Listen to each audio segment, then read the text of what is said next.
അലാ ഇന്ന നസ്റല്ലാഹി ഖരീബ്. പരിശുദ്ധ ഖുർആനിൽ ഖാലല്ലാഹു അസ്സ വജൽ സലാസും മൻ കുന്ന ഫീഹി വജദ ഹലാവത്തൽ ഈമാൻ അൻ യകൂനല്ലാഹു വറസൂലുഹു അഹബ്ബ ഇലൈഹി മിമ്മാ സിവാഹുമാ വഅൻ യുഹിബ്ബൽ മർഅ ലാ യുഹിബ്ബുഹു ഇല്ലാ ലില്ലാഹ് وأن يكره أن يعود في الكفر كما يكره أن يقذف في النار. قال رسول الله شبيهك بدر الليل بل أنت أنور ووجهك من ماء الملاحات يزهر فيا زينة الدنيا ويا غاية المنى فمن ذا الذي عن حسن وجهك يبصر فثلثك كافور وربعك أنبر وخمسك ياقوت وباقيك جوهر. വഅലമു ഉമ്മത സയ്യിദന മൗലാന മുഹമ്മദ്. ഏറ്റവും ആദരണീയരായ നമ്മുടെ ഈ വേദിയുടെ അധ്യക്ഷപീഠം അലങ്കരിച്ച ബഹുമാനപ്പെട്ട ഉസ്താദ്, നമ്മുടെ സ്ഥാപനത്തിൻ്റെ പ്രസിഡന്റ് കൂടിയായ ഉമർ ഉസ്താദ് അവറുകളെ, അതുപോലെ ബഹുമാനപ്പെട്ട കുഞ്ഞോൻ ഹാജി, എൻ്റെ സ്നേഹിതൻ അബ്ദുറൌഫ് ഉസ്താദ്, അതുപോലെ ഈ സദസ്സിലും ഈ വേദിയിലുമൊക്കെ അണിനിരന്ന് സംഗമിച്ച കാരണവന്മാരെ, സഹോദര സഹോദരിമാരെ, യുവ സുഹൃത്തുക്കളെ, വിദ്യാർത്ഥിനികളെ, അള്ളാഹുവിൻ്റെ മഹത്തായ അനുഗ്രഹം കൊണ്ട് നമ്മുടെ ഈ തവളപ്പടി എന്ന് പറയുന്ന ഈ ചെറിയ പ്രദേശമാണെങ്കിലും വളരെ ആവേശത്തോടുകൂടെ, നല്ല മനസ്സോടുകൂടെ, എല്ലാവരുടെയും സഹായ സഹകരണം കൊണ്ട് വളരെ ഭംഗിയായി നടക്കുന്ന നമ്മുടെ മദ്രസത്തുൽ ഹിദായയുടെ ആഭിമുഖ്യത്തിൽ നാം ഇന്ന് ഇവിടെ ഒരുമിച്ച് കൂടിയിട്ടുള്ളത് അഷ്റഫുൽ ഖൽഖ് നബി സല്ലല്ലാഹു അലൈഹി വസല്ലമ തങ്ങളുടെ ജന്മദിന ആഘോഷത്തിൻ്റെ ഭാഗമായി നമ്മുടെ പിഞ്ചുമക്കളിൽ ആ മറഞ്ഞിരിക്കുന്ന കല പുറത്തേക്കെടുത്തുകൊണ്ട് പുത്തുനബി സല്ലല്ലാഹു അലൈഹി വസല്ലമ തങ്ങളുടെ ആ മദ്ഹുകൾ പാടിയും പറഞ്ഞു അവരുടെ കഴിവിൻ്റെ പരമാവധി അവർ അവതരിപ്പിക്കുന്ന ആ നല്ല പരിപാടികൾ കണ്ട് ആസ്വദിക്കാൻ വേണ്ടിയാണ് നിങ്ങളെല്ലാവരും ഒരുമിച്ച് കൂടിയിരിക്കുന്നത്. ഈ നബിദിന യോഗത്തിലാണ് പ്രിയമുള്ള സഹോദരന്മാരെ, നമ്മുടെ ഈ എല്ലാ പ്രദേശത്തുമുള്ള എല്ലാ പുരുഷന്മാരും സ്ത്രീകളുമൊക്കെ ഒരുമിച്ച് കൂടുന്നൊരു വേദി നബിദിന യോഗമാണ്. നമുക്കറിയാം, നാം നമ്മുടെ ഈ പ്രദേശത്തൊരു വഅലിൻ്റെ മജ്‌ലിസ് സംഘടിപ്പിച്ചാൽ ഇത്ര ആളെ ഈ പ്രദേശത്ത് നിന്ന് കിട്ടിയെന്ന് വരില്ല. അതുപോലെ ഒരു സലാത്തിൻ്റെ മജ്‌ലിസ് ആവട്ടെ, ദിക്റിൻ്റെ മജ്‌ലിസ് ആവട്ടെ, ഒരു ദുആ മജ്‌ലിസ് ആവട്ടെ, എന്തായിരുന്നാലും ആ പ്രദേശത്തുള്ള എല്ലാവരും ആ യോഗത്തിൽ ഒരു പക്ഷേ വന്നു എന്ന് വരില്ല. എന്നാൽ ഈ നബിദിന യോഗം അങ്ങനെയല്ല. നമ്മുടെ പ്രദേശത്തുള്ള, നമ്മുടെ എന്നല്ല, ഈ യോഗങ്ങൾ നടക്കുന്ന എല്ലാ നാടുകളിലും ഇങ്ങനെ തന്നെയാണ്. നടന്ന് ആ വേദിയിലേക്ക്, സദസ്സിലേക്ക് എത്താൻ കഴിയുന്ന എല്ലാവരും എത്തുന്ന ഒരു പരിപാടിയാണ് നബിദിന യോഗം. അപ്പം നാം എല്ലാവരും വന്നിട്ടുള്ളത് സ്വാഗതത്തിൽ റഊഫ് ഉസ്താദ് പറഞ്ഞതുപോലെ ഒരു സ്വാഗത ഭാഷണം കേൾക്കുവാനോ അതല്ലെങ്കിൽ ഒരു ഉദ്ഘാടകന്റെ ഒരു ഉദ്ഘാടനം കേൾക്കുവാനോ ആഗ്രഹിച്ചുകൊണ്ട് വന്നവരല്ല നാം ആരും. നാം ഒക്കെ നമ്മുടെ പിഞ്ചുമക്കളുടെ, പിഞ്ചോമനകളുടെ ആ പരിപാടി കേട്ട് ആസ്വദിക്കാൻ വേണ്ടി, ഈ മഹത്തായ പരിപാടിയിൽ പങ്കെടുത്തുകൊണ്ട് പുണ്യം നേടാൻ വേണ്ടി വന്നവരാണ് നാം ഒക്കെ. നാം ഇന്ന് ഈ നടത്തുന്ന പരിപാടി ഏറ്റവും നല്ല പരിപാടി എന്ന് പറഞ്ഞാൽ അത് പറയേണ്ട ആവശ്യമില്ല, നമുക്കെല്ലാവർക്കും അറിയാം. കാരണം ഏറ്റവും നല്ല ലോകത്ത് വെച്ചുകൊണ്ട് പ്രിയമുള്ള സഹോദരന്മാരെ നാം മനസ്സിലാക്കണം. നമുക്ക് പറയുന്നൊരു വാക്ക് അഷ്റഫുൽ ഖൽഖ് എന്ന നബിയെ കുറിച്ച്. ആ വാക്ക് കുറച്ച് ഗൗരവമുള്ള വാക്കാണ്, നാം മനസ്സിലാക്കണം. എന്താണ് ഈ അഷ്റഫുൽ ഖൽഖ് എന്ന് പറഞ്ഞാൽ? അള്ളാഹുവിന്റെ സൃഷ്ടിജാലങ്ങളിൽ വെച്ച് ഏറ്റവും ശ്രേഷ്ഠമായ ആള് ആരാണ്? അള്ളാഹുവിന്റെ സൃഷ്ടികൾ. അള്ളാഹു ഒഴിച്ച് ബാക്കിയുള്ളത് മുഴുവനും അള്ളാഹുവിന്റെ സൃഷ്ടിയാണ്. മനുഷ്യർ എന്നല്ല, മലക്കുകൾ എന്നല്ല, അള്ളാഹു ഒഴിച്ച് എന്തൊക്കെയുണ്ടോ ഈ പ്രപഞ്ചം മുഴുവനും, അതിൽ മനുഷ്യർപ്പെട്ടു, അള്ളാഹുവിന്റെ കോടാനക്കോടിയായ മലായിക്കത്തുകൾ പെട്ടു, അള്ളാഹുവിന്റെ 7 ആകാശങ്ങൾ പെട്ടു, 7 ഭൂമിയും എന്നല്ല അർശും കുർസിയും എന്ന് വെക്കേണ്ട ഈ പ്രപഞ്ചം മുഴുവനും അള്ളാഹുവിന്റെ സൃഷ്ടിയാണ്. അള്ളാഹു സൃഷ്ടാവ്, ഖാലിഖ്. അള്ളാഹു ഖാലിഖ്, അള്ളാഹു സൃഷ്ടാവ്, ബാക്കിയുള്ളത് മുഴുവനും അള്ളാഹുവിന്റെ സൃഷ്ടികൾ. ആ സൃഷ്ടികളിൽ വെച്ചുകൊണ്ട് ഏറ്റവും ശ്രേഷ്ഠമായ ആള് നമ്മുടെ നബിയാണ് എന്ന് പറയുമ്പോൾ ആ വാക്ക് ലേശം ഗൗരവമല്ലേ സഹോദരന്മാരെ? അപ്പൊ അങ്ങനത്തെ ആ പ്രവാചകർ സ്വല്ലല്ലാഹു അലൈഹി വസല്ലമ തങ്ങളുടെ ആ പേരിൽ നടത്തുന്ന വേദിയിലാണ് നാം ഒരുമിച്ച് കൂടിയിട്ടുള്ളത്. അല്ലാഹു സുബ്ഹാനഹു വ തആല ആ പുണ്യനബിയെ സ്നേഹിക്കുന്നവർ നമ്മെ എല്ലാവരെയും ഉൾപ്പെടുത്തി ആ പുണ്യനബി സല്ലല്ലാഹു അലൈഹി വസല്ലമ തങ്ങളോട് കൂടെ നാളെ സുഖലോക സ്വർഗത്തിൽ ഇതേപോലെ ഒരുമിച്ച് കൂടാൻ അല്ലാഹു നമുക്കും നമ്മോട് ബന്ധപ്പെട്ടവർക്കും തൗഫീഖ് ചെയ്യുമാറാവട്ടെ.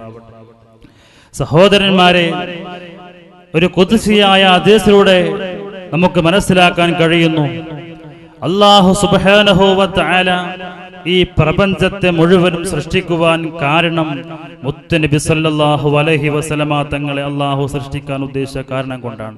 ലൗലാക ലമാ ഖലഖതുൽ അഫ്ലാഖ്. നബിയെ തങ്ങളില്ലായിരുന്നുവെങ്കിൽ ഈ ലോകം അല്ലാഹു പടക്കുകയില്ലായിരുന്നു എന്ന് ഖുദ്സിയായ ഹദീസിലൂടെ നമ്മെ പഠിപ്പിക്കുന്നു. അപ്പൊ ഈ പ്രപഞ്ചം തന്നെ പടക്കുവാൻ കാരണഭൂതർ പുണ്യ നബി സല്ലല്ലാഹു അലൈഹി വസല്ലമ തങ്ങളാണ്. നാം മനസ്സിലാക്കണം പ്രിയമുള്ള സഹോദരന്മാരെ, ഈ ലോകത്ത് കാണുന്ന എല്ലാ വസ്തുക്കളും ഒരേ സ്ഥാനത്തിലല്ല, ഒരേ ഗ്രേഡിലല്ല. ഞാൻ ഈ കൈകൊത്തി നിൽക്കുന്ന ഈ പ്രസംഗ പീഠം, ഞാൻ ഈ പ്രസംഗിക്കുന്ന ഈ സ്പീക്കർ, നിങ്ങളിരിക്കുന്ന ചെയറ്, കസേര, അതുപോലെ ഈ ടേബിള്, ഇതൊക്കെ ജീവനില്ലാത്ത വസ്തുക്കളാണ്. എന്നാൽ പ്രിയമുള്ള സഹോദരന്മാരെ, അതിനെ അപേക്ഷിച്ചു നോക്കുകയാണെങ്കിൽ ഒരു ചെറിയ ഈച്ച, അതല്ലെങ്കിൽ ഒരു നമ്മുടെ ഇടയിലൂടെ പാറി നടക്കുന്ന ഒരു കൊതുകാവട്ടെ, അതല്ലെങ്കിൽ ഒരു മറ്റുള്ള ജീവജാലങ്ങൾ, അതിനേക്ക് അല്ലാഹു സുബ്ഹാനഹു വ തആല ഈ നിർജീവമായ ജീവനില്ലാത്ത വസ്തുവിനെ അപേക്ഷിച്ച് അല്ലാഹു സ്ഥാനം നൽകിയിട്ടുണ്ട്. നാം മനസ്സിലാക്കണം. അതേപോലെ നാം നോക്കുകയാണെങ്കിൽ പ്രിയമുള്ള സഹോദരന്മാരെ, ദിവസങ്ങൾ 7 ദിവസങ്ങൾ, ആ 7 ദിവസങ്ങളിൽ വെച്ചുകൊണ്ട് അല്ലാഹു സുബ്ഹാനഹു വ തആല വെള്ളിയാഴ്ച ദിവസത്തിലേക്ക് അല്ലാഹു പ്രാധാന്യം നൽകി. അതിനുള്ള കാരണം പുണ്യ നബി സല്ലല്ലാഹു അലൈഹി വസല്ലമ തങ്ങൾ പറയുന്നുണ്ട്, ഖൈറു യൗമിൻ തലഅത് അലൈഹി ശംസു യൗമുൽ ജുമുഅ. സൂര്യൻ ഉദിക്കുന്ന ദിവസങ്ങൾ വെച്ച് ഏറ്റവും ശ്രേഷ്ഠമായ ദിവസം അത് വെള്ളിയാഴ്ച ദിവസമാണ്. 7 ദിവസങ്ങളിൽ സൂര്യൻ ഉദിക്കുന്ന ദിവസങ്ങൾ വെച്ചുകൊണ്ട് ഏറ്റവും ശ്രേഷ്ഠമായ ദിവസം അത് വെള്ളിയാഴ്ച ദിവസമാണ്. അതിന് ചില കാരണങ്ങളും പുണ്യ നബി സല്ലല്ലാഹു അലൈഹി വസല്ലമ തങ്ങൾ പറയുന്നു. എന്താണ് ഒരു കാരണം? ഫീഹി ഖുലിഖ ആദമു അലൈഹിസ്സലാം. ആ വെള്ളിയാഴ്ച ദിവസത്തിലാണ് അബുൽ ബശർ ആദം നബി അലൈഹിസ്സലാത്തു വസ്സലാമിനെ അല്ലാഹു സൃഷ്ടിച്ചത്. നമ്മുടെയൊക്കെ ആദ്യ പിതാവായ അബുൽ ബശർ ആദം നബി അലൈഹിസ്സലാത്തു വസ്സലാമിനെ അല്ലാഹു സൃഷ്ടിച്ച ദിവസം വെള്ളിയാഴ്ചയാണ്. അതുകൊണ്ട് അതിന് ശ്രേഷ്ഠത ലഭിച്ചു. മാത്രമല്ല വഫീഹി ഉദ്ഖിലൽ ജന്ന. മഹാനായ ആദം നബി അലൈഹിസ്സലാത്തു വസ്സലാമിന് സ്വർഗ്ഗപ്രവേശനം നൽകിയത് വെള്ളിയാഴ്ചയാണ്. മാത്രമല്ല വഫീഹി ഉഖ്രിജ മിൻഹാ. ആ സ്വർഗ്ഗത്തിൽ നിന്ന് അല്ലാഹു ഭൂമിയിലേക്ക് ആദം നബി അലൈഹിസ്സലാത്തു വസ്സലാമിനെ ഭൂമിയിലേക്ക് ഇറക്കിയത് വെള്ളിയാഴ്ചയാണ്. മാത്രമല്ല വലാ തഖൂമുസ്സാഅതു വഫീഹി തഖൂമുസ്സാഅതു. ആ വെള്ളിയാഴ്ച ദിവസത്തിലാണ് ഇനി അന്ത്യദിനം വരാൻ പോകുന്നത്. ഖിയാമത്ത് യൗമുൽ ആഖിറ, ഖിയാമത്ത് സംഭവിക്കാൻ പോകുന്നതും വെള്ളിയാഴ്ച ദിവസത്തിലാണ് സഹോദരന്മാരെ. അപ്പൊ ഇങ്ങനെയുള്ള കാരണങ്ങൾ കൊണ്ട് അല്ലാഹു സുബ്ഹാനഹു വ തആല ആ ദിവസങ്ങളിൽ വെച്ച് ശ്രേഷ്ഠത ആ വെള്ളിയാഴ്ചക്ക് നൽകി. എന്നാൽ മാസങ്ങൾ നോക്കുകയാണെങ്കിലോ 12 മാസത്തിൽ വെച്ചുകൊണ്ട് ശ്രേഷ്ഠമായ മാസം ഏതാണ്? അത് പരിശുദ്ധമായ റമദാൻ മാസം. നമുക്കറിയാം 12 മാസത്തിൽ ഏറ്റവും ശ്രേഷ്ഠമായ മാസം അത് പരിശുദ്ധമായ റമദാൻ മാസമാണ്. മാത്രമല്ല സഹോദരന്മാരെ, അല്ലാഹുവിന്റെ കോടാനക്കോടി മലക്കുകളെ എടുത്തു നാം നോക്കിയാൽ ആ മലക്കുകളിൽ അല്ലാഹു സുബ്ഹാനഹു വ തആല എല്ലാവരെയും ഒരേ സ്ഥാനത്തിലല്ല സൃഷ്ടിച്ചിട്ടുള്ളത്. ആ മലക്കുകൾ വെച്ചുകൊണ്ട് 4 മലക്കുകൾക്ക് അല്ലാഹു സുബ്ഹാനഹു വ തആല പ്രത്യേകം സ്ഥാനം നൽകി. ജിബ്രീൽ അലൈഹിസ്സലാം, മികായിൽ അലൈഹിസ്സലാം, അതുപോലെ ഇസ്രാഫീൽ അലൈഹിസ്സലാം, അസ്റാഈൽ അലൈഹിസ്സലാം പോലെയുള്ള ഏതാനും മലക്കുകൾക്ക് അല്ലാഹു പ്രത്യേകമായ സ്ഥാനം നൽകി. ഇങ്ങനെ നോക്കിയാൽ പ്രിയമുള്ള സഹോദരന്മാരെ, നാടുകളെടുത്ത് പരിശോധിച്ചു നോക്കിയാലും എല്ലാ നാടുകൾക്കും ഒരേ സ്ഥാനമല്ല. അല്ലാഹുവിന്റെ ഭൂമിയിൽ പരിശുദ്ധമായ നമ്മുടെ നാടുകളിൽ നിന്നൊക്കെ പോയിക്കൊണ്ടിരിക്കുന്ന, നാമൊക്കെ പോകാൻ ആഗ്രഹിക്കുന്ന മഹത്തായ ഹജ്ജും ഉംറയ്ക്കും വേണ്ടി പോകുന്ന പരിശുദ്ധമായ മക്ക, അതേപോലെ മദീന, അതേപോലെ ബൈത്തുൽ മുഖദ്ദസ് പോലെയുള്ള ആ സ്ഥലങ്ങൾക്ക് അല്ലാഹു സുബ്ഹാനഹു വ തആല ഭൂമിയിൽ മറ്റുള്ള സ്ഥലങ്ങളെക്കാൾ പ്രത്യേക സ്ഥാനം നൽകിയിട്ടുണ്ട്. അതേപോലെ പ്രിയമുള്ള സഹോദരന്മാരെ, അല്ലാഹുവിന്റെ അനുഗ്രഹത്തിന്റെ ഭവനമായ സ്വർഗീയ ലോകം, നാം എല്ലാവരും ആഗ്രഹിക്കുന്ന, പോകാൻ കൊതിക്കുന്ന, കിട്ടാൻ കൊതിക്കുന്ന ആ സുഖലോക സ്വർഗം, അല്ലാഹുവിന്റെ കോടിക്കണക്കായ അനുഗ്രഹങ്ങൾ കൊണ്ട് ആ നിറക്കപ്പെട്ട സ്വർഗീയ ലോകമുണ്ടല്ലോ, ആ സ്വർഗീയ ലോകത്തിലും എല്ലാവരും ഒരേ സ്ഥാനക്കാരല്ല. അതിൽ പലരും പല സ്ഥാനക്കാരാണ്. അതിൽ ഏറ്റവും ഉയർന്നതായ സ്ഥാനം, വസീല എന്ന് പറയുന്ന സ്ഥാനം, അല്ലാഹു സുബ്ഹാനഹു വ തആല നബി സല്ലല്ലാഹു അലൈഹി വസല്ലമ തങ്ങൾക്ക് നൽകുമ്പോൾ ആ സ്വർഗ്ഗത്തിലുള്ള സ്ഥാനവും ഒരേ രൂപത്തിലല്ല, അതിലും ഏറ്റ വ്യത്യാസങ്ങളുമുണ്ട്. അതേപോലെ പ്രിയമുള്ള സഹോദരന്മാരെ, അല്ലാഹുവിന്റെ ആ കോടിക്കണക്കായ മനുഷ്യ വിഭാഗം, അബുൽ ബശർ ആദം നബി അലൈഹിസ്സലാം മുതൽക്ക് ഇനി ഖിയാമത്ത് നാൾ വരെ വരാൻ പോകുന്ന മനുഷ്യ സമൂഹമുണ്ടല്ലോ, ആ മനുഷ്യ സമൂഹത്തിൽ വെച്ചുകൊണ്ട് അല്ലാഹു സുബ്ഹാനഹു വ തആല വഖ്താറ മിൻഹുൽ ഉലമാ, മനുഷ്യന്മാരിൽ വെച്ചുകൊണ്ട് റബ്ബ് സുബ്ഹാനഹു വ തആല പ്രത്യേകം സ്ഥാനം നൽകിയിട്ട് ആലിമീങ്ങളെ, പണ്ഡിതന്മാരെ അല്ലാഹു പ്രത്യേകം സ്ഥാനം നൽകി അനുഗ്രഹിച്ചു. മാത്രമല്ല പണ്ഡിതന്മാരുടെ കൂട്ടത്തിൽ മാത്രമല്ല, വഖ്താറ മിൻഹുൽ ഉലമാഹ വഖ്താറ മിൻഹുൽ അംബിയാ, ആ മനുഷ്യന്മാരുടെ കൂട്ടത്തിൽ അല്ലാഹു സുബ്ഹാനഹു വ തആല പ്രത്യേക സ്ഥാനമാനങ്ങൾ നൽകിയിട്ട് അംബിയാക്കന്മാരെ ആദരിക്കുകയാണ്. മനുഷ്യരുടെ കൂട്ടത്തിൽ അല്ലാഹു അംബിയാക്കന്മാർക്ക് പ്രത്യേക സ്ഥാനം നൽകി. ആ അംബിയാക്കന്മാരും എല്ലാവരും ഒരേപോലെയല്ല. 1,24,000 ചില്ലാനം അംബിയാക്കന്മാരെ, പ്രവാചകന്മാരെ, നബിമാരെ അല്ലാഹു ഈ ലോകത്തേക്ക് അയച്ചപ്പോൾ എല്ലാവർക്കും ഒരേ സ്ഥാനമല്ല അല്ലാഹു നൽകിയിട്ടുള്ളത്. ആ അംബിയാക്കന്മാരിൽ ചിലർക്ക് ചിലരേക്കാൾ പ്രത്യേകം സ്ഥാനം നൽകിയിട്ടുണ്ട്. മഹാനായിരിക്കുന്ന ഉലുൽ അസ്മി എന്ന് പറയുന്ന ഒരു 5 പ്രവാചകന്മാർക്ക് അല്ലാഹു പ്രത്യേകം സ്ഥാനം നൽകി. സഹോദരന്മാരെ, ആ ഉലുൽ അസ്മുകളാകുന്ന ആ 5 പ്രവാചകന്മാരിൽ വെച്ചുകൊണ്ട് തന്നെ അതിൽ ഏറ്റവും ശ്രേഷ്ഠത നൽകിയ ആളാണ് മഹാനായ സയ്യിദുന മുഹമ്മദ് മുസ്തഫ സല്ലല്ലാഹു അലൈഹി വസല്ലമ തങ്ങൾ. ചുരുക്കി പറഞ്ഞാൽ സഹോദരന്മാരെ, മുത്തുനബി സല്ലല്ലാഹു അലൈഹി വസല്ലമ തങ്ങൾ എന്ന് പറഞ്ഞാൽ എല്ലാത്തിൽ നിന്നും കടഞ്ഞ് തിരഞ്ഞെടുത്തൊരു മുത്താണ് മുത്തുനബി സല്ലല്ലാഹു അലൈഹി വസല്ലം. എന്തുകൊണ്ടാ സഹോദരന്മാരെ പുണ്യ നബി സല്ലല്ലാഹു അലൈഹി വസല്ലമ തങ്ങൾക്ക് അല്ലാഹു ഇത്രയും മഹത്വം സ്ഥാനം നൽകിയത് എന്താണ്? പ്രിയമുള്ള മുഅ്മിനീകളെ, നാം മനസ്സിലാക്കണം. പണ്ഡിതന്മാര് പല അഭിപ്രായവും പറയുന്നുണ്ട്. ഒന്ന്, നബി സല്ലല്ലാഹു അലൈഹി വസല്ലമ തങ്ങൾക്ക് ഇത്രയും സ്ഥാനം ലഭിക്കാൻ കാരണം സഹോദരന്മാരെ, നബി സല്ലല്ലാഹു അലൈഹി വസല്ലമ തങ്ങളുടെ സ്വഭാവം അല്ലാഹുവിന്റെ സ്വഭാവമായിരുന്നു എന്നാണ്. അല്ലാഹുവിന്റെ സ്വഭാവമായിരുന്നു പുണ്യ നബി സല്ലല്ലാഹു അലൈഹി വസല്ലമ തങ്ങൾക്ക്. അല്ലാഹുവിന്റെ സ്വഭാവത്തിൽ പെട്ടതാണ് തെറ്റ് ചെയ്ത ആളുകൾക്ക് മാപ്പ് ചെയ്യുക, തെറ്റുകുറ്റങ്ങൾ വന്നുപോയ ആളുകൾക്ക് മാപ്പ് ചെയ്യുക എന്നുള്ളത് അള്ളാഹുവിന്റെ ഒരു സ്വഭാവമാണ്. സഹോദരന്മാരെ, നാം മനസ്സിലാക്കണം. നബി സല്ലല്ലാഹു അലൈഹി വസല്ലമ തങ്ങൾ പറയുന്നു, ബനൂ ഇസ്രായേലിൽ ഒരു മനുഷ്യനുണ്ടായിരുന്നു. ആ മനുഷ്യൻ തന്റെ ജീവിതകാലവും മുഴുവനും അള്ളാഹുവിന് ധിക്കാരമായിട്ട്, അള്ളാഹുവിനെ അനുസരിക്കാതെ, അള്ളാഹുവിന്റെ താഴത്തിലായി വഴിപാടിലായി ജീവിക്കാതെ ആ മനുഷ്യനതാ മരണം വരേക്ക് തെറ്റിലും കുറ്റത്തിലും മുഴുകിക്കൊണ്ട് ജീവിച്ചൊരു മനുഷ്യൻ ബനൂ ഇസ്രായേൽ ജീവിച്ചുപോയി. ആ മനുഷ്യന്റെ മരണത്തിന്റെ സമയത്ത് മക്കളെ വിളിച്ചുകൊണ്ട് പറയുന്നു, ഓ മക്കളെ, ഉപ്പാക്ക് അവസാനമായിട്ട് നിങ്ങളോടൊരു വസിയ്യത്ത് ചെയ്യുവാനുണ്ട്.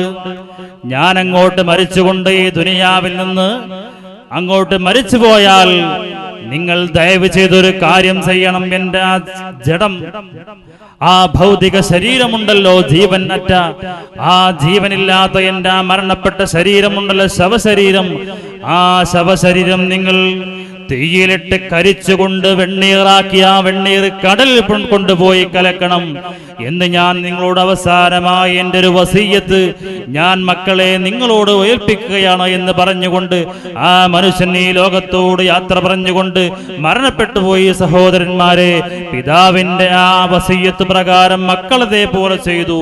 രാജാതിരാജനായ റബ്ബ് സുബ്ഹാനഹു വ തആല ആ മരിച്ചു എന്ന മനുഷ്യനോട് ചോദിച്ചുവത്രേ, ഓ മനുഷ്യ, നീ എന്തിനാണ് ഇങ്ങനെ പറഞ്ഞത്? നീ എന്തിനാണ് മക്കളോട് ഇങ്ങനെ കൽപ്പിച്ചത്, വസിയ്യത്ത് ചെയ്തത്? ആ മനുഷ്യൻ പറഞ്ഞുവത്രേ, രാജാതിരാജനായ അല്ലാഹുവേ, എന്റെ ജീവിതകാലത്ത് ഞാൻ നന്മയായ ഒന്നും ചെയ്തിട്ടില്ല, നിനക്ക് വേണ്ടി നല്ല അമലൊന്നും ചെയ്തിട്ടില്ല. ഞാൻ നിന്നെ ധിക്കരിച്ചുകൊണ്ട് തെറ്റുകുറ്റങ്ങൾ മുഴുകിക്കൊണ്ട് ജീവിച്ചൊരു പാപിയായ ദോഷിയായ മനുഷ്യനാണ് ഞാൻ. അതുകൊണ്ട് ഞാൻ നിന്റെ അടുത്തേക്ക് വന്നാൽ നീ എന്നെ ശിക്ഷിക്കുമെന്ന് എനിക്കറിയാം. നിന്റെ ശിക്ഷയിൽ നിന്ന് രക്ഷപ്പെടാൻ വേണ്ടിയാണ് ഞാനത് ചെയ്തത് എന്ന് ആ മനുഷ്യൻ രാജാതിരാജനായ അല്ലാഹു സുബ്ഹാനഹു വ തആലയോട് പറഞ്ഞപ്പോൾ, സഹോദരന്മാരെ, അല്ലാഹു സുബ്ഹാനഹു വ തആല ആ മനുഷ്യനിക്ക് മാപ്പ് ചെയ്തു കൊടുക്കുകയാണ്, അവന്റെ ദോഷം പുറത്തു കൊടുക്കുകയാണ് എന്ന് ചരിത്രം പറയുമ്പോൾ, ഈ തെറ്റ് ചെയ്ത ആളുകൾക്ക് പുറത്തു കൊടുക്കുക, മാപ്പ് ചെയ്യുക എന്നുള്ളത് അത് അള്ളാഹുവിന്റെ സ്വഭാവമാണ്. ആ സ്വഭാവം ഹബീബായ നബി സല്ലല്ലാഹു അലൈഹി വസല്ലമ തങ്ങളുടെ ജീവിതത്തിൽ നാം നോക്കിയാൽ ഒരുപാട് കാണാം. പ്രിയമുള്ള സഹോദരന്മാരെ, നാം മനസ്സിലാക്കണം. ഉദാഹരണത്തിന് ഒന്ന് രണ്ട് കാര്യം മാത്രം ഞാൻ സൂചിപ്പിച്ചുകൊണ്ട് നിർത്താം. പ്രിയമുള്ള സഹോദരന്മാരെ, ഹബീബായ നബി സല്ലല്ലാഹു അലൈഹി വസല്ലമ തങ്ങൾ ഒരു വഴിയിലൂടെ നടന്നു പോകുമ്പോൾ ഒരു വയസ്സായ പെണ്ണ്, ഒരു വാർദ്ധക്യമായ നടക്കാൻ കഴിയാത്ത, സ്വന്തമായി എഴുന്നേറ്റ് നടക്കാൻ കഴിയാത്തൊരു വയസ്സായ സഹോദരി, ഒരു സ്ത്രീ അതാ ഒരു ഭാണ്ഡവുമായി, ഒരു ചാക്കുമായി വഴിയിൽ നിൽക്കുകയാണ്. ആ സ്ത്രീയുടെ ചാക്ക് അവരുടെ വീട്ടിലേക്ക്, ഭാണ്ഡം വീട്ടിലേക്ക് എത്തിക്കുവാൻ വല്ല വാഹന മൃഗങ്ങളെയോ കിട്ടുമോ, വല്ല വാഹനക്കാരെയും കിട്ടുമോ എന്ന് ഉദ്ദേശിച്ചുകൊണ്ട് അതാ കാത്തു നിൽക്കുമ്പോൾ അള്ളാഹുവിന്റെ ഹബീബായ നബി സല്ലല്ലാഹു അലൈഹി വസല്ലമ തങ്ങൾ ആ സഹോദരന്റെ അടുത്തെത്തിയപ്പോൾ അവിടുന്ന് ചോദിക്കുകയാണ്, സഹോദരി, നിങ്ങളുടെ ചാക്ക് മുമ്പിൽ വെച്ചുകൊണ്ട്, ഒരു ഭാണ്ഡവും മുമ്പിൽ വെച്ചുകൊണ്ട് എന്താണ് ഇവിടെ നിൽക്കുന്നത് എന്ന് ചോദിച്ചപ്പോ ആ സഹോദരി പറഞ്ഞു, ഇതെന്റെ വീട്ടിലേക്ക് എത്തിക്കുവാൻ വല്ല വാഹനക്കാരെയും കാത്തു നിൽക്കുകയാണ് എന്ന് പറഞ്ഞപ്പോ, പ്രിയമുള്ള സഹോദരന്മാരെ, ഇന്ന് നമ്മുടെ നാട്ടിലുള്ള വാഹനമല്ല അന്ന് വാഹനം എന്ന് പറഞ്ഞാൽ ഒന്നിരിക്കൽ ഒട്ടകമോ അല്ലെങ്കിൽ കഴുതയോ അല്ലെങ്കിൽ കുതിരയോ ആണ്. ആ വാഹനം കാത്തുകൊണ്ട് നിൽക്കുകയാണ്. ഇത് കേൾക്കേണ്ട താമസം ലോകത്തിന്റെ നേതാവായ നബി മുഹമ്മദ് റസൂലുള്ളാഹി സ്വല്ലല്ലാഹു അലൈഹി വസല്ലമ തങ്ങൾ സഹോദരന്മാരെ സ്വന്തം കൈകൊണ്ട് ആ ചാക്ക് തന്റെ തലയിൽ എടുത്തുകൊണ്ട് ആ സഹോദരിയെ മുമ്പിൽ വീട്ടിലേക്ക് നടത്തി. ആ സഹോദരിയുടെ പിന്നാലെ ഹബീബായ നബി സല്ലല്ലാഹു അലൈഹി വസല്ലമ തങ്ങൾ ശറഫാകപ്പെട്ട ആ ശിരസിൽ തലയിൽ ചാക്കും ഏറ്റിക്കൊണ്ട് അതാ പിന്നിൽ നടന്നുകൊണ്ട് ആ സ്ത്രീയുടെ വീട്ടിൽ കൊണ്ടുപോയി വെച്ചു കൊടുക്കുന്നു. ആ വീട്ടിൽ കൊണ്ടുപോയി വെച്ചു കൊടുത്ത സമയത്ത് ആ സഹോദരി പ്രത്യുപകാരമായിട്ട് ഒന്നും തന്നെ കൊടുക്കാതെ, തന്റെ കയ്യിലില്ല, കാശില്ല, പണമില്ല. ആ പെണ്ണ്, ആ സഹോദരി പറയുന്നു, മോനെ, നിനക്കിത് കൂലിയായി തരാൻ എന്റെ കയ്യിൽ കാശില്ല, എന്റെ കയ്യിൽ ഒന്നുമില്ല.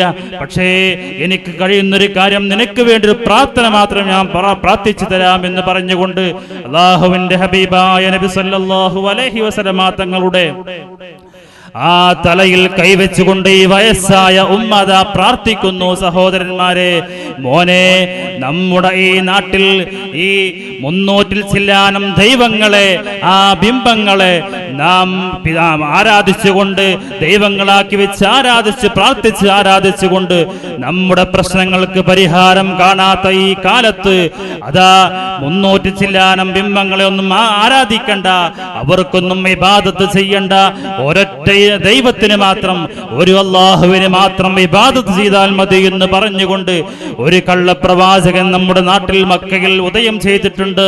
അതാ ജനിച്ചിട്ടുണ്ട്, പിറന്നിട്ടുണ്ട്, അതാ നമ്മുടെ നാട്ടിൽ പ്രത്യക്ഷപ്പെട്ടിട്ടുണ്ട്. മോനെ, 300 ചില്ലാനം ദൈവങ്ങളോട് നമ്മുടെ പ്രശ്നങ്ങൾ പറഞ്ഞുകൊണ്ട് പരിഹരിക്കാൻ പറ്റാത്ത ഈ കാലഘട്ടത്തിൽ ഒരൊറ്റ അല്ലാഹുവിനെ മാത്രം ആരാധിച്ചാൽ മതി എന്ന് പറഞ്ഞുകൊണ്ട് ഒരു കള്ളപ്രവാചകൻ നമ്മുടെ നാട്ടിൽ വന്നിട്ടുണ്ട്. ആ പ്രവാചകന്റെ ആ ശർറിൽ മോനെ നീ പെടാതിരിക്കട്ടെ എന്ന് അല്ലാഹുവിന്റെ റസൂലിന്റെ ആ തലയിൽ കൈവച്ചുകൊണ്ട് ഈ ഉമ്മ പ്രാർത്ഥിക്കുമ്പോൾ അല്ലാഹുവിന്റെ റസൂൽ അതാ പുഞ്ചിരിക്കുകയാണ്. സഹോദരന്മാരെ, ഈ വയസ്സായ സ്ത്രീ ചോദിച്ചു, മോനെ നീ എന്താണ് ചിരിക്കുന്നത്? അവിടുന്ന് പറഞ്ഞു, അല്ലാഹുവിന്റെ റസൂല്, ഒന്നുമല്ല ഉമ്മ, ഞാൻ ചിരിച്ചത് നിങ്ങളാ പറഞ്ഞ പ്രവാചകനുണ്ടല്ലോ, അത് ഞാൻ തന്നെയാണ് എന്ന് ആ സഹോദരന് മുമ്പിൽ അല്ലാഹുവിന്റെ റസൂല് പറഞ്ഞു കൊടുക്കുന്നു. സഹോദരന്മാരെ, നാം മനസ്സിലാക്കണം, ആ സഹോദരി ഇങ്ങനെ ഒരു പ്രാർത്ഥന പ്രാർത്ഥിച്ച സമയത്ത് റസൂലുള്ളാഹിന്റെ ആ സ്ഥാനത്ത് നാം ആരെങ്കിലും ആണെങ്കിൽ നാം എന്ത് ചെയ്യും? നിങ്ങളൊന്ന് ചിന്തിച്ചു നോക്കൂ. അല്ലാഹുവിന്റെ റസൂല് ഒന്നും പ്രതികരിച്ചില്ല. അവിടുന്ന് പറഞ്ഞു, ആ പ്രവാചകൻ ഞാൻ തന്നെയാണ്. ആ ഉമ്മ ചോദിച്ചു, നീയാണോ ആ പ്രവാചകൻ? അതെ, ഞാൻ തന്നെയാണ് ആ പ്രവാചകൻ. വീണ്ടും ആ സഹോദരി ചോദിക്കുന്നു, നിന്റെ മതം ഇതാണോ പറയുന്നത്? പ്രവാചകൻ പറഞ്ഞു, എന്റെ മതം ഇതുതന്നെയാണ് പറയുന്നത്.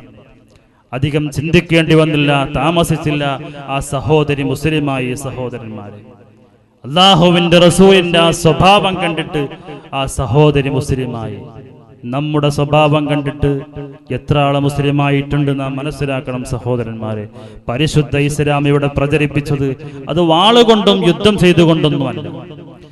നബി സല്ലല്ലാഹു അലൈഹി വസല്ലമ തങ്ങളുടെയും അവിടുത്തെ ആ ഉത്തമരായ സഹാബത്തിന്റെയും ജീവിത ശൈലിയും അവരുടെ പെരുമാറ്റവും പരിശുദ്ധ ഇസ്ലാമും കണ്ടുകൊണ്ടാണ് ഇസ്ലാമിലേക്ക് കൂട്ടം കൂട്ടമായി ആളുകൾ കടന്നു വന്നത്. യാതൊരു സംശയവുമില്ല. അപ്പൊ നാം മനസ്സിലാക്കണം, ആ സ്ത്രീക്ക് അള്ളാഹിന്റെ റസൂല് മാപ്പ് ചെയ്തു. അള്ളാഹുവിന്റെ സ്വഭാവമാണ് മാപ്പ് ചെയ്യുക എന്നുള്ളത്. ആ സ്വഭാവം പുണ്യ നബി സല്ലല്ലാഹു അലൈഹി വസല്ലമ തങ്ങൾക്കുമുണ്ട്. അപ്പൊ സഹോദരന്മാരെ, ഇതുകൊണ്ടാണ് അള്ളാഹുവിന്റെ റസൂലിന് ഇത്രയും ശ്രേഷ്ഠത ലഭിക്കാൻ കാരണം. ഞാൻ തുടക്കത്തിൽ ഒരു ഹദീസ് ഓതി വെച്ചു. നാം എല്ലാവരും ഉസ്താദുമാരെ കാണുമ്പോൾ, ആലിമീങ്ങളെ കാണുമ്പോൾ, നാം പരസ്പരം കാണുമ്പോൾ നാം പറയാറുണ്ട്, സംസാരിച്ചുകൊണ്ട് പിരിയുമ്പോൾ പറയാറുണ്ട്, ദ്വാരക്കണം, ദ്വാരക്കണം, ദ്വാരക്കണം, ഈമാൻ കിട്ടാൻ വേണ്ടി ദ്വാരക്കണം. സഹോദരന്മാരെ, നമ്മുടെ ഈമാൻ സലാമത്താകുവാനുള്ള ഒരു കാരണം, ഒരു കാര്യം ഞാൻ തുടക്കത്തിൽ ഹദീസ് ഓതുകയുണ്ടായി. സലാസും മൻകുന്ന ഫീഹി വജദ ഹലാവത്തുൽ ഈമാൻ. 3 കാര്യം ഒരാളിൽ ഉണ്ടായാൽ അവനക്ക് ഈമാനിന്റെ മാധുര്യം, ഈമാനിന്റെ രസം അവന് ലഭിക്കുമെന്നാണ്.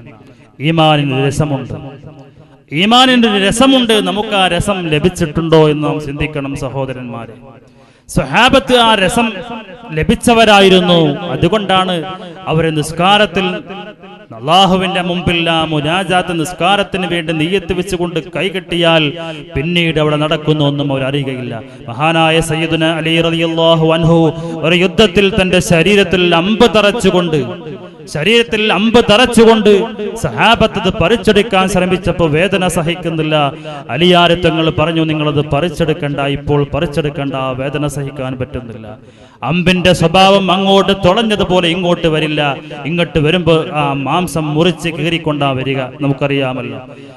അല്ലാഹുവിന്റെ ഹബീബായ പ്രവാചകൻ എന്ന് ഇൽമു പഠിച്ച ആ സഹാബിയായ സയ്യിദുന അലി റളിയല്ലാഹു അൻഹു പറയുന്നു, ഞാൻ നിസ്കരിക്കാൻ നിൽക്കുമ്പോൾ നിങ്ങൾ പറിച്ചെടുത്താൽ മതി.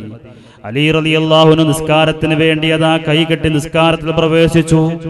തന്റെ കൂട്ടുകാരായ സ്വഹാബ കിറാം സയ്യിദുന അലി റളിയല്ലാഹു അൻഹുവിന്റെ ആ ശരീരത്തിൽ തറച്ച അമ്പ് പറിച്ചെടുത്തു. അലി റളിയല്ലാഹു അൻഹു അറിഞ്ഞില്ല. സഹോദരന്മാരെ, എന്തുകൊണ്ടാണ് ഇത് സംഭവിച്ചത്? അവരൊക്കെ ഈമാനിന്റെ മാധുര്യമെത്തിയ ആളുകളാണ്, ഈമാനിന്റെ രസം അറിഞ്ഞ ആളുകളാ.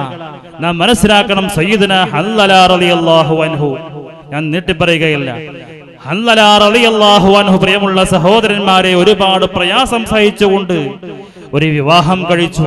ഒരുപാട് പ്രയാസപ്പെട്ടുകൊണ്ട് വിവാഹം കഴിച്ചു. വിവാഹം കഴിഞ്ഞ ആദ്യ ദിനം, ആദ്യ രാത്രി, ആ മണിയറ കൂടുന്ന രാത്രി, മഹാനായ ഹൻദല റളിയല്ലാഹു അൻഹു തന്റെ വീട്ടിലതാ ഭാര്യയോട് കൂടെ കിടക്കുന്ന സമയത്ത് അല്ലാഹുവിന്റെ റസൂൽ യുദ്ധത്തിന് പോകുന്ന വിവരം കേൾക്കുകയാണ്. സഹോദരന്മാരെ, സഹോദരിമാരെ, നാം മനസ്സിലാക്കണം, ഹൻദല റളിയല്ലാഹു അൻഹു തന്റെ ആദ്യ രാത്രി ആ മണിയറയിൽ നിന്ന് എഴുന്നേറ്റുകൊണ്ട് അതാ പോവുകയാണ്. അല്ലാഹുവിന്റെ റസൂലിന്റെ കൂടെ യുദ്ധത്തിലേക്ക് പോകുന്നു. എന്താ കാരണം? വിവാഹം കഴിഞ്ഞ ആദ്യ രാത്രിയാണ്, മണിയറ കൂടുന്ന ദിവസമാണ്. പക്ഷേ ആ മണിയറിന് എഴുന്നേറ്റുകൊണ്ട് മഹാനായ ഹൻദല റളിയല്ലാഹു അൻഹു പോകുന്നു യുദ്ധത്തിലേക്ക്, പടക്കളത്തിലേക്ക്, ഷഹീദാകാൻ വേണ്ടി. പക്ഷേ അല്ലാഹുവിന്റെ റസൂൽ പറഞ്ഞിട്ടുണ്ട്, വിവാഹം കഴിഞ്ഞ ആളുകൾ 7 ദിവസം യുദ്ധത്തിൽ പങ്കെടുക്കാൻ പാടില്ല എന്ന് റസൂലുള്ളാഹിന്റെ ഉപദേശമുണ്ട്, നിർദ്ദേശമുണ്ട്. അത് ആ സഹാബിക്കറിയാം. ആയതുകൊണ്ട് സഹാബിയതാ പോകുമ്പോൾ ഒരു മുഖം മൂടി കൂടി വഴിയിൽ നിന്ന് വാങ്ങുകയാണ്, കടയിൽ കയറിക്കൊണ്ട്. സഹോദരന്മാരെ, ജ്വല്ലറി കവർച്ച ചെയ്യാൻ വേണ്ടിയല്ല മുഖംമൂടി വാങ്ങുന്നത്, അക്രമം ചെയ്യാൻ വേണ്ടിയല്ല മുഖംമൂടി വാങ്ങുന്നത്. പരിശുദ്ധ ഇസ്ലാമിന് വേണ്ടി യുദ്ധം ചെയ്യാൻ പോകുമ്പോ, ഞാൻ ഇന്നത്തെ രാത്രി, ഇന്നത്തെ ആ രാത്രിയിൽ വിവാഹം കഴിഞ്ഞൊരു പുതുമാരനാണല്ലോ, അതുകൊണ്ട് എന്നെ യുദ്ധം ചെയ്യാൻ അല്ലാഹുവിന്റെ റസൂൽ അനുവദിക്കുകയില്ല. വിവാഹം കഴിഞ്ഞ ആളുകൾക്ക് 7 ദിവസം യുദ്ധത്തിൽ പങ്കെടുക്കേണ്ട എന്ന് അല്ലാഹുവിന്റെ റസൂലിന്റെ നിർദ്ദേശമുണ്ട്. അതുകൊണ്ട് എന്നെ യുദ്ധത്തെ തൊട്ട് തടയുമോ എന്നുള്ള ഭയം കൊണ്ട് ആ യുദ്ധക്കളത്തിലേക്ക് പോകുമ്പോൾ ഹൻദല റളിയല്ലാഹു അൻഹു ഒരു മുഖംമൂടി വാങ്ങി ധരിച്ചുകൊണ്ട് പോവുകയും യുദ്ധത്തിൽ മരണപ്പെടുകയും ചെയ്തുവെങ്കിൽ സഹോദരന്മാരെ, ആ സഹാബത്ത് ആ ഈമാനിന്റെ മാധുര്യം എത്തിച്ചവരായിരുന്നു, അതിന്റെ രസം അറിഞ്ഞവരായിരുന്നു. അതുകൊണ്ട് സലാസും മൻകുന്ന ഫീഹി വജദ ഹലാവത്തുൽ ഈമാൻ, ഈമാനിന്റെ മാധുര്യം എത്തിക്കുവാൻ ഹബീബായ നബി തങ്ങൾ പറയുന്ന 3 കാര്യത്തിൽ ഒന്ന്, പ്രിയമുള്ള സഹോദരന്മാരെ, ഹബീബായ നബി സല്ലല്ലാഹു അലൈഹി വസല്ലമ തങ്ങളെ അങ്ങേയറ്റം സ്നേഹിക്കുക എന്നുള്ളതാണ്. മറ്റുള്ള ആളുകളെക്കാളൊക്കെ ആ റസൂലുള്ളാഹിനെ സ്നേഹിക്കുക എന്നുള്ളതാണ്. ആ പുണ്യ നബി സല്ലല്ലാഹു അലൈഹി വസല്ലമ തങ്ങൾ അങ്ങേയറ്റം നമ്മെ സ്നേഹിച്ചിട്ടുണ്ട്. അതുകൊണ്ട് പ്രിയമുള്ള സഹോദരന്മാരെ, ഇങ്ങോട്ട് സ്നേഹിച്ചവരെ അങ്ങോട്ട് സ്നേഹിക്കുക എന്നുള്ളത് അതൊരു സാമാന്യ മര്യാദയിൽപ്പെട്ടതാണല്ലോ. പുണ്യ നബി സല്ലല്ലാഹു അലൈഹി വസല്ലമ തങ്ങൾ ഉമ്മത്തിനെ സ്നേഹിച്ച കഥകൾ എത്രയോ എണ്ണി പറയാറുണ്ട്. ഞാൻ അതിലേക്ക് കടക്കുന്നില്ല. സഹോദരന്മാരെ, അല്ലാഹു സുബ്ഹാനഹു വ തആല അമ്പിയാക്കന്മാർ ഇസ്ലാമിനെ ജനങ്ങളിലേക്ക് പരിശുദ്ധ ഇസ്ലാമിനെ പ്രബോധനം ചെയ്യാൻ വേണ്ടി പുറപ്പെടുമ്പോൾ, അല്ലാഹു അതിലേക്ക് പറഞ്ഞയക്കുമ്പോൾ ഒരുപാട് പ്രയാസങ്ങൾ അവരെ നേരിടേണ്ടി വരും, ഒരുപാട് ബുദ്ധിമുട്ടുകൾ സഹിക്കേണ്ടി വരും. അതിന്റെ പേരിൽ ശത്രുക്കളുടെ കരങ്ങളാൽ പല പ്രവാചകന്മാരും വധിക്കപ്പെട്ടിട്ടുമുണ്ട് ഇസ്ലാമിന്റെ ചരിത്രത്തിൽ. സഹോദരന്മാരെ, അങ്ങനെയുള്ള ആ പ്രവാചകന്മാരെ ആ ജനങ്ങളിലേക്ക് ഇസ്ലാമിക പ്രബോധത്തിന് വേണ്ടി അല്ലാഹു സുബ്ഹാനഹു വ തആല അങ്ങോട്ട് അയക്കുമ്പോൾ അവർക്ക് അതാ ഒരു എമർജൻസി പ്രാർത്ഥന അല്ലാഹു നൽകുകയാണ്. ഒരു എമർജൻസി പ്രാർത്ഥന അല്ലാഹു നൽകുകയാണ്. കുടുങ്ങിയ ഘട്ടത്തിൽ പ്രാർത്ഥിക്കുവാൻ വേണ്ടി ഓരോ പ്രവാചകന്മാർക്കും ഓരോ പ്രാർത്ഥന അല്ലാഹു നൽകിയിട്ടുണ്ട്. മഹാനായിരിക്കുന്ന കലീമുല്ലാഹി മൂസാ നബി അലൈഹിസ്സലാത്തു വസ്സലാം ഫിർഔനിന്റെയും ചെങ്കടലിന്റെയും നടുക്ക് കുടുങ്ങിയപ്പോൾ ആ പ്രാർത്ഥന ഉപയോഗപ്പെടുത്തി. സഹോദരന്മാരെ, മൂസാ നബി അലൈഹിസ്സലാമും മുഅ്മിനീങ്ങളും അതാ രക്ഷപ്പെടാൻ വേണ്ടി ഓടിപ്പോകുന്നു ഫിർഔനിൽ നിന്ന്. പക്ഷേ മുമ്പിൽ ചെങ്കടല്, ബാക്കിൽ ഫിർഔനും പട്ടാളവും. രക്ഷപ്പെടാൻ മാർഗമില്ല. മുമ്പിൽ കടലാണ്, ബാക്കിൽ ശത്രുക്കൾ. മരിക്കേണ്ട സാഹചര്യം, സന്ദർഭം. മഹാനായ കലീമുല്ലാഹി മൂസാ നബി അലൈഹിസ്സലാത്തു വസ്സലാം അല്ലാഹു മൂസാ നബിക്ക് നൽകിയ ആ പ്രാർത്ഥന അവിടെ വെച്ചുകൊണ്ട് പ്രാർത്ഥിച്ചു. അല്ലാഹുവിന്റെ നിർദ്ദേശം വന്ന് മൂസാ നബിയെ തങ്ങളുടെ കയ്യിലുള്ള വടി കൊണ്ട് ആ വെള്ളത്തിൽ അടിക്കുക. ആ വെള്ളത്തിൽ അടിക്കേണ്ട താമസം ചരിത്രം നമുക്കറിയാമല്ലോ സഹോദരന്മാരെ. അതിലൂടെ നല്ല വഴി പ്രത്യക്ഷപ്പെട്ടു. ആ വഴിയിലൂടെ മൂസാ നബി അലൈഹിസ്സലാത്തു വസ്സലാമും മുഅ്മിനീങ്ങളും മറുകര പറ്റി രക്ഷപ്പെട്ടു. ഫിർഔനും സൈന്യവും അതിൽ മുങ്ങിച്ചെത്തി. അപ്പൊ മൂസാ നബി അലൈഹിസ്സലാത്തു വസ്സലാം ആ സമയത്ത് ആ ദുആ ഉപയോഗപ്പെടുത്തി. മഹാനായ നൂഹ് നബി അലൈഹിസ്സലാമും അതുപോലെ തന്നെ ഈ ദുനിയാവിൽ വെച്ചുകൊണ്ട് തന്നെ ആ പ്രാർത്ഥന ഉപയോഗപ്പെടുത്തി. നൂഹ് നബി അലൈഹിസ്സലാം 950 വർഷം ഇസ്ലാമിനെ പ്രബോധനം ചെയ്തിട്ട് വിരലിൽ എണ്ണാവുന്ന ചുരുക്കം ചില ആളുകൾ മാത്രമേ ഇസ്ലാമിനെ സ്വീകരിച്ചുള്ളൂ. ബാക്കി ആരും മുസ്ലിമായില്ല. ആ സമയത്ത് അള്ളാഹുവിനെ പ്രാർത്ഥിച്ചു. അള്ളാഹു പ്രാർത്ഥന സ്വീകരിച്ചു. അള്ളാഹു നൂഹ് നബിക്ക് ആ കൊടുത്ത പ്രാർത്ഥന ഇവിടെ നിന്ന് ഉപയോഗപ്പെടുത്തി. അതേപോലെ തന്നെ ഈസാ നബി അലൈഹിസ്സലാം ആവട്ടെ, എല്ലാ പ്രവാചകന്മാരും ആദം നബി അലൈഹിസ്സലാം ഒക്കെ തന്നെ അവർക്ക് അല്ലാഹു നൽകിയ എമർജൻസി പ്രാർത്ഥന ഈ ദുനിയാവിൽ ചൂണ്ട് ഉപയോഗപ്പെടുത്തി. സഹോദരന്മാരെ, എന്നാൽ ഹബീബായ നബി സല്ലല്ലാഹു അലൈഹി വസല്ലമ തങ്ങൾക്കോ ആ നബി തങ്ങൾക്കും അല്ലാഹു ആ ഒരു പ്രാർത്ഥന നൽകിയിട്ടുണ്ട്. പക്ഷേ ഒരുപാട് സംഭവങ്ങൾ ഉപയോഗപ്പെടുത്താനുള്ള സംഭവങ്ങൾ വന്നിട്ടുണ്ട്. ഒരുപാട് ദിവസങ്ങളോളം റസൂലുള്ളാഹിന്റെ വീട്ടിൽ അടുപ്പിൽ തീ പുകയാത്ത ദിവസമുണ്ട്. പട്ടിണി കിടന്നിട്ടുണ്ട്. തായിഫിൽ പോയിക്കൊണ്ട് അവിടുത്തെ ശത്രുക്കളുടെ ആ കല്ലേറേറ്റിട്ടുണ്ട്. അതുപോലെ ഒരുപാട് പ്രയാസങ്ങൾ അനുഭവപ്പെട്ടിട്ടുണ്ട്. പക്ഷേ അല്ലാഹുവിന്റെ റസൂൽ ആ സമയത്തൊന്നും ആ പ്രാർത്ഥന ഉപയോഗപ്പെടുത്താതെ, പ്രിയമുള്ള സഹോദരന്മാരെ, ഉമ്മത്തിനെ ഏറ്റവും സ്നേഹിക്കുന്ന പുണ്യ നബി സല്ലല്ലാഹു അലൈഹി വസല്ലമ തങ്ങൾ ഈ സാധുക്കളായ ഉമ്മത്തിനെ അതാ നാളെ ആ നരകത്തിൽ മഹ്ശറ ലോകത്ത് ആ മുഅ്മിന പ്രവാചകന്റെ ആ ഉമ്മത്തിൽപ്പെട്ട ആളുകൾ, ദോഷികളായ ആളുകൾ നരകത്തിൽ പോയിട്ടുണ്ടെങ്കിൽ, പ്രിയമുള്ള സഹോദരന്മാരെ, ആ നരകത്തിൽ പോയ നബി സല്ലല്ലാഹു അലൈഹി വസല്ലമ തങ്ങളുടെ ഉമ്മത്തിനെ അതാ നരകത്തിൽ നിന്ന് മോചിപ്പിക്കുവാൻ വേണ്ടിയാണ് അല്ലാഹു സുബ്ഹാനഹു വ തആല നൽകിയ പ്രാർത്ഥന മാറ്റിവെച്ചിട്ടുള്ളത്. പുണ്യ നബി സല്ലല്ലാഹു അലൈഹി വസല്ലമ തങ്ങൾക്ക് ആ പ്രാർത്ഥന ഉപയോഗപ്പെടുത്തേണ്ട അവസരം ഇവിടെ ഇല്ലാതിരുന്നിട്ടല്ല.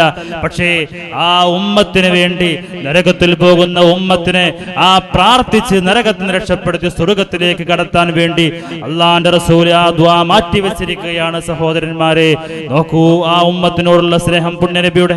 അപ്പൊ ആ നബിയെ നാം സ്നേഹിക്കണ്ടേ?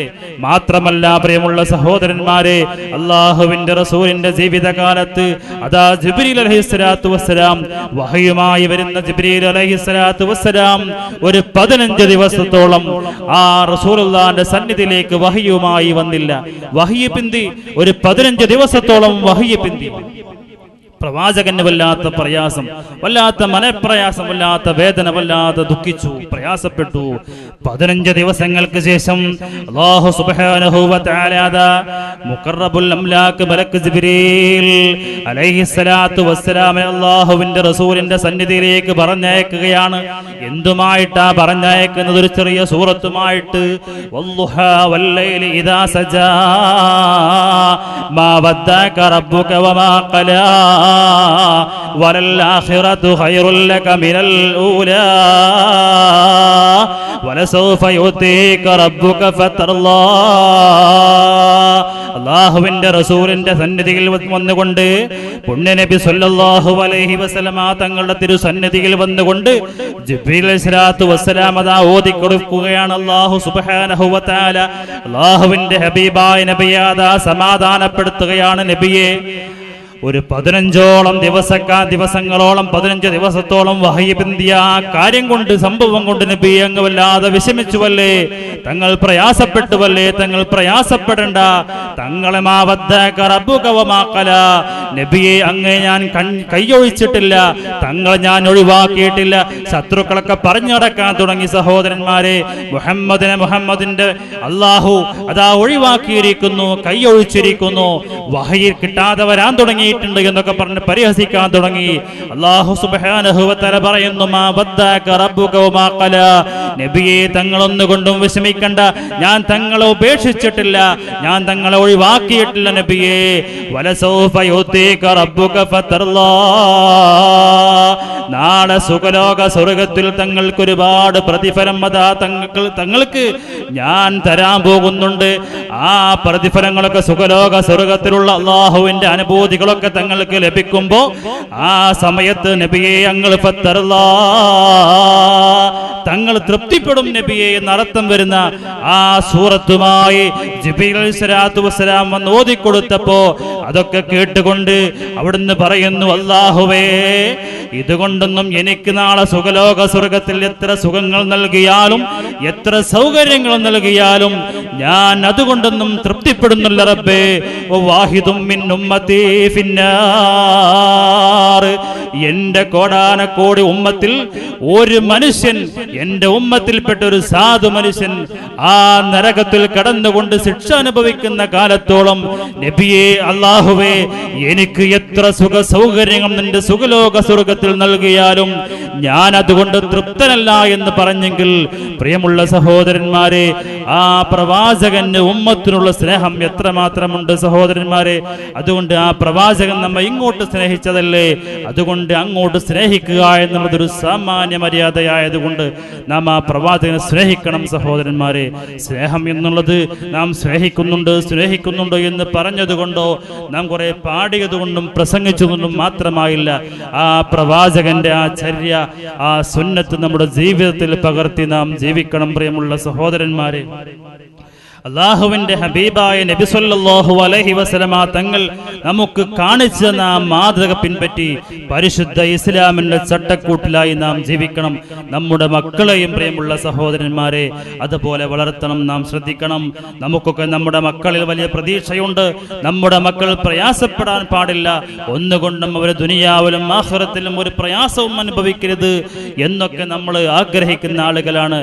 നിലത്ത് വെച്ചാൽ പേനരിക്കും, തലയിൽ വെച്ചാൽ നിലത്ത് വെച്ചാൽ ഉറുമ്പരിക്കും, തലയിൽ വെച്ചാൽ പേനരിക്കും എന്നുള്ള മട്ടിൽ നാം കഷ്ടപ്പെട്ടുകൊണ്ട് വളർത്തുന്ന കുഞ്ഞുമക്കൾ പ്രിയമുള്ള സഹോദരന്മാരെ, അവർ നമുക്ക് നാളെ ഉപകാരപ്പെടണമെങ്കിൽ, ആ മഹ്ശറിൽ നമുക്ക് ഉപകാരപ്പെടണമെങ്കിൽ അവർക്ക് നാം വേണ്ട അറിവ് നാം ഇവിടെ നിന്ന് നൽകണം, അവർക്ക് വേണ്ട ഉപദേശ നിർദ്ദേശങ്ങൾ നൽകണം, അവരെ ഇസ്ലാമിക ചട്ടക്കൂട്ടിൽ വളർത്തണം. പ്രിയമുള്ള സഹോദരന്മാരെ, നാം മുസ്ലിമീങ്ങളായ ആളുകളാണ്. സാന്ദർഭികമായി ഉണർത്തട്ടെ, നമ്മുടെ ഓരോ കാര്യങ്ങൾ നാം പ്രഭാതത്തിൽ അങ്ങോട്ട് എഴുന്നേറ്റ് നാം വൈകുന്നേരം കിടന്നുറങ്ങുന്നതുവരേക്ക് നാം ചെയ്യുന്ന, പറയുന്ന, പ്രവർത്തിക്കുന്ന ഓരോ കാര്യങ്ങളിലും പ്രിയമുള്ള സഹോദരന്മാരെ ഇസ്ലാമിന്റെ നിയമങ്ങളും നിർദ്ദേശങ്ങളും ഉണ്ട്. നാം കക്കൂസിലേക്ക് പോകുമ്പോൾ എങ്ങനെ പോകണം, എങ്ങോട്ട് ഏത് കാല് വെച്ചുകൊണ്ട് കടക്കണം, ഇങ്ങോട്ട് പോരുമ്പോൾ ഏത് കാല് വെച്ചുകൊണ്ട് ഇറങ്ങണം എന്നൊക്കെ തുടങ്ങി, നമ്മുടെ നഖം മുറിക്കുകയാണെങ്കിൽ നാം ഏത് വിരലിന്റെ നഖം മുറിക്കണം, അത് ഏത് ദിവസം മുറിക്കണം എന്നൊക്കെ പരിശുദ്ധ ഇസ്ലാമിന് കാഴ്ചപ്പാടുണ്ട്. അതുപോലെ തന്നെ പ്രിയമുള്ള സഹോദരന്മാരെ, നമ്മുടെ തലയിലുള്ള മുടി, നമ്മുടെ കയ്യിലുള്ള നഖം, ഇതൊക്കെ എന്നാണ് മുറിക്കേണ്ടത്, ഇതൊക്കെ എന്നാണ് വെട്ടേണ്ടത്, എങ്ങനെയാണ് വെട്ടേണ്ടത്, എവിടെ നിന്ന് തുടങ്ങണം എന്നൊക്കെ പരിശുദ്ധ ഇസ്ലാമിന് ചില കാഴ്ചപ്പാടുകൾ ഉണ്ട്. അതൊക്കെ പരിശുദ്ധ ഇസ്ലാമിന്റെ ആ നിയമങ്ങൾക്ക് അധിഷ്ഠിതമായി പ്രിയമുള്ള സഹോദരന്മാരെ പുണ്യ നബി സല്ലല്ലാഹു അലൈഹി വസല്ലമ തങ്ങളും അവിടുത്തെ സ്വഹാബത്തും കാണിച്ചു തന്നതുപോലെ ആ രൂപത്തിലായിക്കൊണ്ട് പ്രിയമുള്ള സഹോദരന്മാരെ നാം ചെയ്യണം. അതുപോലെ തന്നെ നമ്മുടെ കുട്ടികൾക്കത് പ്രാവർത്തികമാക്കുകയും ചെയ്യണം. പ്രിയമുള്ള സഹോദരന്മാരെ, മഹാനായ നബി സല്ലല്ലാഹു അലൈഹി വസല്ലമ തങ്ങളോ അവിടുത്തെ ആ മറ്റേ സ്വഹാബാ കിറാമോ പ്രിയമുള്ള സഹോദരന്മാരെ നമ്മുടെ ഇന്നത്തെ 21-ാം നൂറ്റാണ്ടിൽ ഈ കാലഘട്ടത്തിൽ മുടിവെട്ടിയതുപോലെയുള്ളൊരു വൺ സൈഡ് വെട്ടൊന്നും അല്ലാഹുവിന്റെ റസൂലും അതുപോലെ സഹാബത്തും ചെയ്തതായിട്ട് നമുക്ക് പരിചയമില്ല. നമ്മുടെ നാട്ടിൽ ചില കുട്ടികളൊക്കെ വൺ സൈഡ്, അത്തരം കുട്ടികളാണ് എനിക്ക് പറഞ്ഞു തന്നത്. ഇത് എന്ത് വെട്ടാടോ വെച്ചപ്പോൾ ഇത് വൺ സൈഡാന്ന് പറഞ്ഞതാണ്. അപ്പോൾ അതുകൊണ്ടൊരു 5-6 കുട്ടികളൊക്കെ വൺ സൈഡൊക്കെ വെട്ടിയിട്ട് മദ്രസയിലേക്ക് വന്നിട്ടുണ്ട്. വെട്ടി പ്രിയമുള്ള സഹോദരന്മാരെ, ഇനി നിങ്ങളത് വെട്ടാൻ നിങ്ങൾ അനുവദിക്കാൻ പാടില്ല.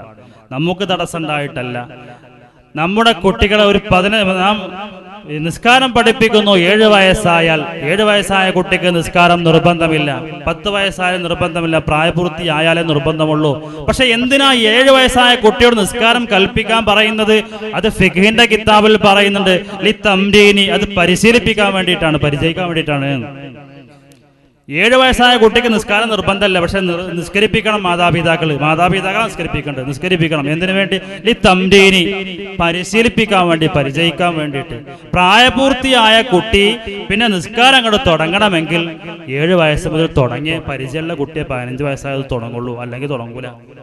7 വയസ്സ് മുതൽ നിസ്കരിക്കാൻ പറഞ്ഞിട്ട് പരിശീലിപ്പിക്കാത്തൊരു കുട്ടി പ്രായപൂർത്തിയായിട്ട് മാതാപിതാക്കൾ എടോ ഇനി നിസ്കരിക്കുന്ന ആ കുട്ടി നിസ്കരിക്കൂല. അപ്പൊ അതിനാണ് പറഞ്ഞാൽ കേൾക്കുന്ന സമയമായ 7 വയസ്സ് മുതൽ തന്നെ അത് പരിശീലിപ്പിക്കാൻ പരിശുദ്ധ ഇസ്ലാം കൽപ്പിക്കുന്നത്. ഒരു നിസ്കാരം മാത്രമല്ല സഹോദരന്മാരെ, നമ്മുടെ കുട്ടികൾ നമ്മൾ വളരെ സ്നേഹത്തിലും ആദരവിലും ബഹുമാനത്തിലും വളർത്തുന്ന നമ്മുടെ അരുമ സന്താനങ്ങൾ നാളെ നമുക്ക് ഉപകരിക്കണം. എന്റെയും നിങ്ങളുടെയും കുട്ടികൾ നമുക്ക് ഉപകരിക്കണം. അല്ലാഹു ഉപകരിക്കുന്ന കുട്ടികളാക്കട്ടെ. അതിന് അവർക്ക് അതിന് വേണ്ട സാഹചര്യം നാം ഒരുക്കി കൊടുക്കണം. അവരുടെ വസ്ത്രധാരണയാവട്ടെ, അതുപോലെ മറ്റ് ഏതു മേഖലയാണെങ്കിലും നാം ശ്രദ്ധിക്കണം. നാം സ്കൂളിലേക്കൊക്കെ പറഞ്ഞയക്കുമ്പോൾ കൂടുതൽ പൈസ ഒന്നും കൊടുത്ത് വിടാൻ പാടില്ല. കാരണം ഇപ്പോൾ സ്കൂളിൻ്റെ പരിസരത്തൊക്കെ കിട്ടുന്നത് മധുര പലഹാരങ്ങളൊന്നുമല്ല, ലഹരി വസ്തുക്കളൊക്കെയാണ്. അതൊക്കെ ശ്രദ്ധിക്കണം. നമ്മുടെ കുട്ടികൾ കൂടുതൽ കാശ് കൊണ്ടുപോകുന്നുണ്ടോ, കൊണ്ടുപോയാൽ അത് എന്തിനു വേണ്ടി ചിലവഴിക്കുന്നു, നമ്മുടെ കുട്ടികളുടെ കൂട്ടുകാർ ആരാണ്, ആരോടാ കൂട്ടുകെട്ട്, ഇതൊക്കെ ശ്രദ്ധിക്കണം. അതല്ലെങ്കിൽ കുട്ടികൾ വഴിതെറ്റിപ്പോവും. പ്രിയമുള്ള സഹോദരന്മാരെ, അല്ലാഹു കാത്തുരക്ഷിക്കട്ടെ. അപ്പോൾ ആ പുണ്യ നബി സല്ലല്ലാഹു അലൈഹി വസല്ലമ തങ്ങളുടെയും ആ സ്വഹാബത്തിന്റെയും ആ ജീവിത ചര്യയൊക്കെ മനസ്സിലാക്കിയിട്ട് അതിൽ അധിഷ്ഠിതമായിട്ട് ജീവിക്കുന്ന ഒരു തലമുറ, ഒരു സന്താനങ്ങളാവണം നമ്മുടെ സന്താനങ്ങൾ. അല്ലാഹു തൗഫീഖ് ചെയ്യട്ടെ. സഹോദരന്മാരെ, ഞാൻ കൂടുതലായി സംസാരിക്കുകയല്ല.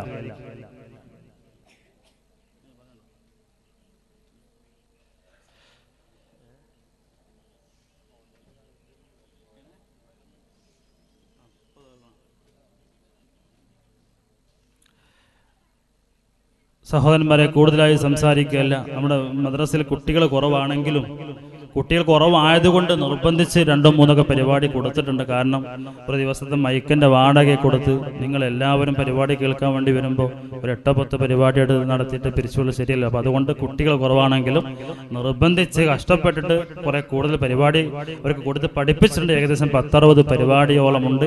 നിങ്ങളെല്ലാവരും വളരെ ക്ഷമയോടുകൂടി അതൊക്കെ കഴിയുന്നത് വരെ നിങ്ങളെല്ലാവരും ഇരുന്ന് എല്ലാം കേട്ട് അതേപോലെ തന്നെ ആ സമ്മാനമൊക്കെ കൊടുത്ത് എല്ലാം കഴിഞ്ഞിട്ടേ പോകാവൂ.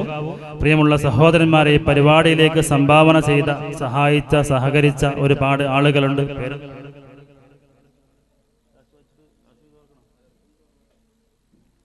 അപ്പോൾ ഇതിലേക്ക് സഹായിച്ച ഒരുപാട് ആളുകൾ, സഹോദര സഹോദരിമാരെ കൊണ്ട് ഉണർത്തിയതുപോലെ സാമ്പത്തികമായ പ്രയാസമുള്ളൊരു സമയമാണെങ്കിലും നിങ്ങളുടെ കഴിവിൻ്റെ പരമാവധി സഹായിച്ചിട്ടുണ്ട് എന്ന് ഞാൻ മനസ്സിലാക്കുന്നു. സാമ്പത്തികമായിട്ട് കമ്മി വരികയാണെങ്കിൽ കമ്മിറ്റി അതൊരു ബാധ്യതയാക്കാതെ നിങ്ങൾ ഇനിയും സഹായിച്ചുകൊണ്ട്, കടം വരികയാണെങ്കിൽ നിങ്ങൾ സഹകരിച്ചുകൊണ്ട് നിങ്ങളത് പൂർത്തിയാക്കണം, പരിഹരിക്കണമെന്ന് ഉണർത്തുകയാണ്. അല്ലാഹു സുബ്ഹാനഹു വ തആല കൊടുക്കാത്ത ആളുകൾ, കമ്മിറ്റിക്കാരെ കാണാൻ സൗകര്യം കിട്ടാത്ത ആളുകൾ ഉണ്ടെങ്കിൽ ഈ സഹസിന് കൊടുത്ത് നിങ്ങളത് സഹകരിക്കണമെന്ന് ഉണർത്തുകയാണ്. മഹാനായ പുണ്യനബി തങ്ങളുടെ ആ പരിശുദ്ധമാക്കപ്പെട്ട ആ റബീഉൽ അവ്വൽ മാസമാണ്. അതേപോലെ തന്നെ നബിദിനത്തിന്റെ ദിവസമാണ്. ഈ പുണ്യമായ ദിവസത്തിൽ നമ്മുടെ ചെയ്യുന്ന സദക്ക ചെറുതാവട്ടെ വലുതാവട്ടെ സഹോദരന്മാരെ, അത് വെറുതെയാവൂല. അല്ലാഹു സുബ്ഹാനഹു വ തആല അതിൽ സഹകരിച്ച, സഹായിച്ച, സംഭാവന ചെയ്ത എല്ലാവർക്കും അല്ലാഹു അർഹമായ പ്രതിഫലം നൽകുമാറാവട്ടെ. ഒന്ന് ആമീൻ പറയും സഹോദരന്മാരെ. അതിൽ സഹകരിച്ച എല്ലാവർക്കും റബ്ബ് സുബ്ഹാനഹു വ തആല അർഹമായ പ്രതിഫലം നൽകുമാറാവട്ടെ. ആ സഹകരിച്ച, സഹായിച്ച, സംഭാവന ചെയ്ത എല്ലാ ആളുകളുടെയും സംഭാവന അല്ലാഹു സ്വീകരിക്കുമാറാവട്ടെ. ദുനിയാവിലും ആഖിറത്തിലും റബ്ബ് സുബ്ഹാനഹു വ തആല പ്രതിഫലം നൽകുമാറാവട്ടെ. ആ സംഭാവന ചെയ്ത ആളുകളുടെ ശാരീരികവും മാനസികവുമല്ല പ്രയാസങ്ങളും അല്ലാഹു ദൂരീകരിക്കട്ടെ. രോഗങ്ങൾ അല്ലാഹു ശിഫയാക്കി കൊടുക്കും.